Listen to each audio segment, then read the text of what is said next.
Are we going to have a discussion session here? Or just on the floor?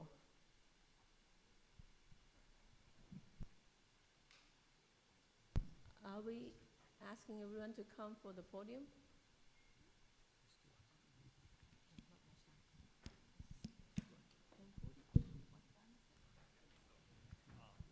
Okay. We have a 10 minutes discussion time. Yeah, but because of the time, so I think that if you someone has some question, then short question, then okay. we can. We will do it.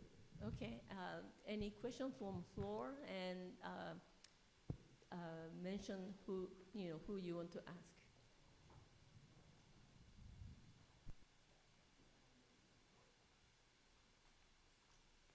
So if not, then yeah, break. Please stand up for the person who gave the lecture. Yes, there are 4 of them here. So any questions?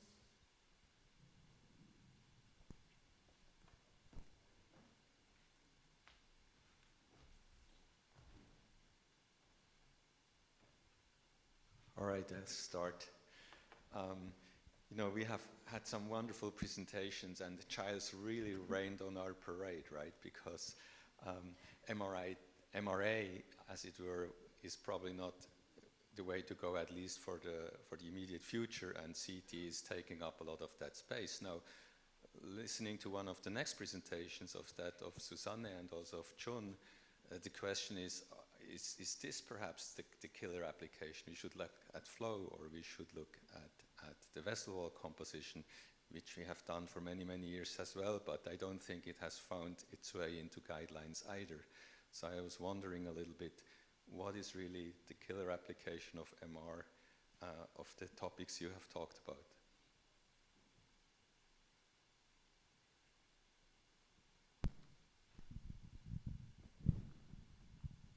Yeah, that's a very good question. I think one of the advantages of CT is also its reproducibility, and we are a long way from that.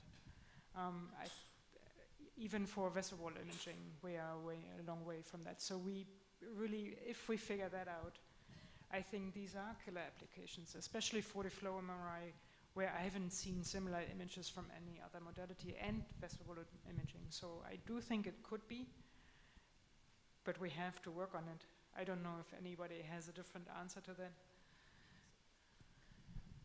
Yeah, I think that from vessel imaging, there are 2 aspects of this that seem to be quite interesting. One is that for stroke subjects, suppose that you have already passed this so-called 6 hours of the acute phase of evaluation, where CT is probably the only way to go. That as long as you can actually have MRIs for brain, you can actually include vessel imaging in it, and there are institutions started of doing that now for those population, with the argument of this ESAs or cryptogenic stroke patients. Some of them may actually be, the cause may actually be large artery atherosclerosis. And the other one, I think it's interestingly, it's intracranial vessel imaging. I think it's being done by a lot of institutions without a clear established guidelines. So it's moving in, but then it's lacking a clear. I think that if you look at the paper I just introduced, of this so-called introducing a simple score system for it, it seems to be it's almost a consensus by clinicians from different fields to say, in this environment, there is no clear guidelines whether we can actually move this forward with something, and that seems to be where we're going. Can I ask another? Thank you. So first of all, I wanted to thank everybody for really fantastic presentations about the history of MRA, flow imaging, plaque imaging, and so on. The question I had is maybe mostly for Giles and Jun, maybe also for Susanne, and it's related to coronary MRA. and coronary CTAs. You've convincingly shown, I think, Giles, that there's probably little chance that we can compete with the anatomic imaging, but there is other aspects of coronary plaque, such as, you know, FFR, plaque composition, things like that. And, you know, it seems to me, or has seemed to be in the past, that one of the main advantages of MRI is that we can provide this functional information. But now in CT, FFR is also done directly from CT. The vendors now are also putting out software for plaque characterization with based on CT. It's all kind of software-based solutions, things like that. So I was just wondering what your thoughts are on that. Is there still room for MRI, you know, looking at functional characterization of plaques or arteries in coronary arteries, or have we lost that as well in that particular area?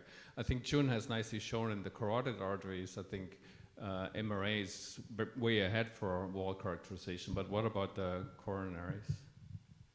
Sorry, long question. No, short answer, yes, I think we've missed the boat. we should have listened to Philippe 20 years ago. CT is so quick to acquire at such a low radiation dose and so simple compared to anything we can do with MRI and the spatial resolution as well, that we can, as you say, we can get FFR CT, we can get global FFR from all three coronary arteries. Again, MR, we've got to look at one at a time. We can quantify the amount of plaque, and AI will probably deep dive into this and be able to pull out how much lipid plaque, how much calcification, and the ratios of these, all these together with CT. So I think it's a long ask to ask MR to do coronary analysis, to be honest, when we've got CT as such an easy tool, cheap as well.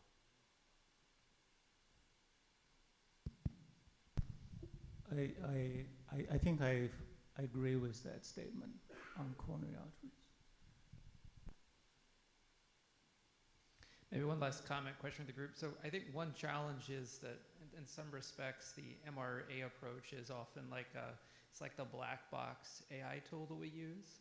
There's a ton of series that we generate as part of that, and it's very hard for referring clinicians to really understand what they're looking at. And so explainability, if you will, so they understand where to look for all the different, you know, weighted images that you have, you know, Chun, from your plaque characterization. There's a bunch of series that come out of this, and they're not very clear, the bright signal, which one should correspond to which. So I think one of the challenges we have is making it translatable to our referring colleagues in an actionable way that they feel comfortable reviewing the images, understanding what they're reading, not just from our report, but can look at them themselves and maybe explain it to patients. And I think that's something we can address to eliminate some barriers. There's other problems there, access, right? There's, at least at our institution at Mayo, it's far easier to get a CT than it is an MR, and I know that's a real barrier. The reproducibility, Susanna, is there as well. The combination, though, you know, anatomic with functional imaging is, I think, what we excel at, despite what's happened with CT-FFR. So just a comment, but I think we have promised to work on these things. I hope the future leadership of the society will take on that as a major effort. Any other comment?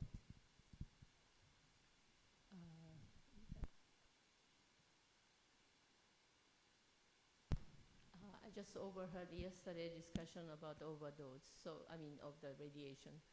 Do you have any comment for that to address it? Yeah, we were actually yesterday, this was Manuela, are you? Yeah, could you comment about radiation on CT? Yes, I want to do.